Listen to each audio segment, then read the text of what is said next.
According to the July 29, 1974 edition of the Kansas City Times, an odd visitor appeared in the small town of Delphos, Kansas. Residents spotted a young, seemingly feral wolf girl with matted blonde hair, dressed in a tattered red dress. The girl growled, but she did not speak. Children saw her eating out of pet food dishes. The most intriguing detail? The girl rapidly scampered about on all fours. She was not bipedal.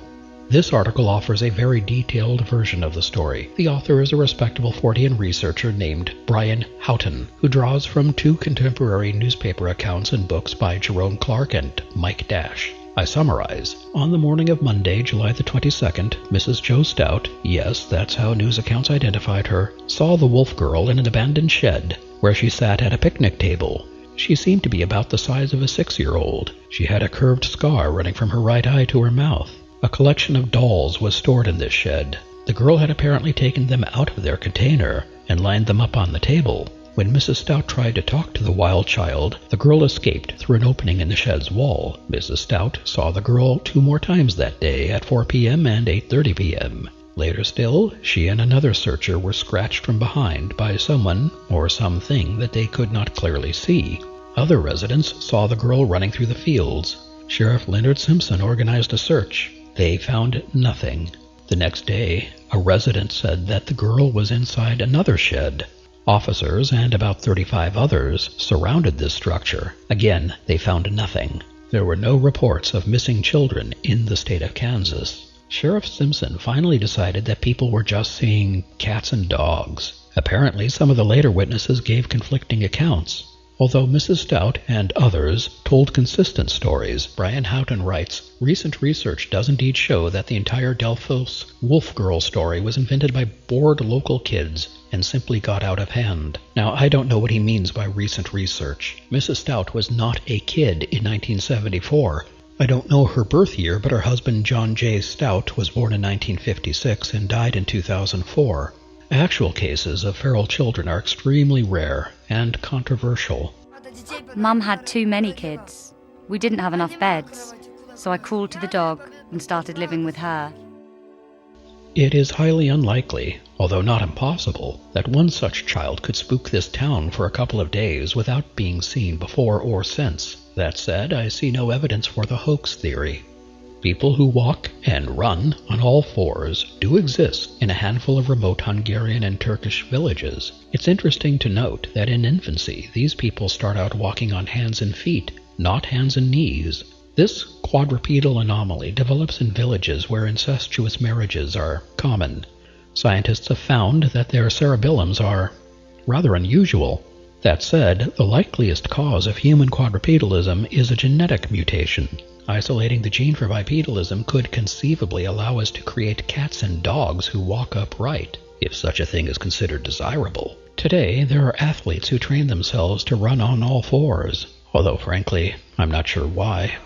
Most Forteans who discuss the Delphos wolf girl connect this sighting with an earlier outbreak of strangeness in the same town. On November the 2nd, 1971, Delphos resident Ronnie Johnson claimed that he was temporarily blinded by a UFO which left trace evidence near his home. That case is now considered a classic, but in my opinion, it should be considered separately from the wolf girl sightings of July 1974. Fortean researchers link the Delphos wolf girl with another oddity from 1971. According to the Alabama Press Register of April the 8th, 1971, a wolf woman had recently been spotted on the streets of Mobile, Alabama. There were numerous sightings, mostly around Davis Avenue, but also around the Plateau area, some 6 miles to the south.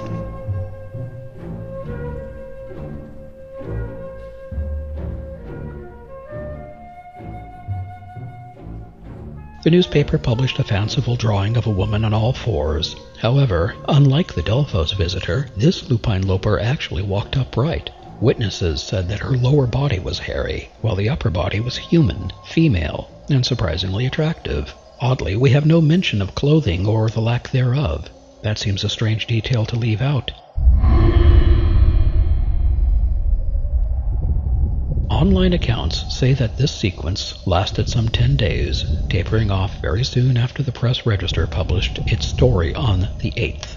The timing suggests that the sightings began on April the 1st. So, was it all a prank? Perhaps, but I do have some problems with the April Fool theory. Here's a quotation from the above-cited article. Listening to as many as 50 phone calls the press register has received day and night in approximately a week, you wonder if perhaps there isn't something out there. The cops received even more calls. It is never a good idea to annoy cops. Most people know that. If prank it was, perhaps the prank was played on the people of Mobile, not by them. I believe that these reports were made in good faith, primarily because the entity described is not very fanciful or unlikely. Circuses and carnivals used to feature very special people who live with a condition called hypertrichosis, which causes excessive hair growth. The description of Mobile's Wolfwoman calls to mind such famed performers as Crowell Farini, Alice Elizabeth Dougherty, and Julia Pastrana. Although sideshow performers cultivate facial hair, someone operating within mainstream society might minimize hair on the upper body while allowing hair to grow elsewhere.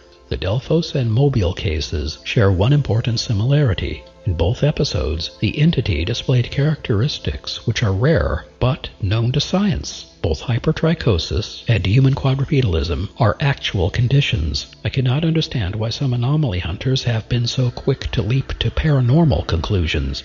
Similarly, I cannot understand why skeptics have always been so quick to cry hoax.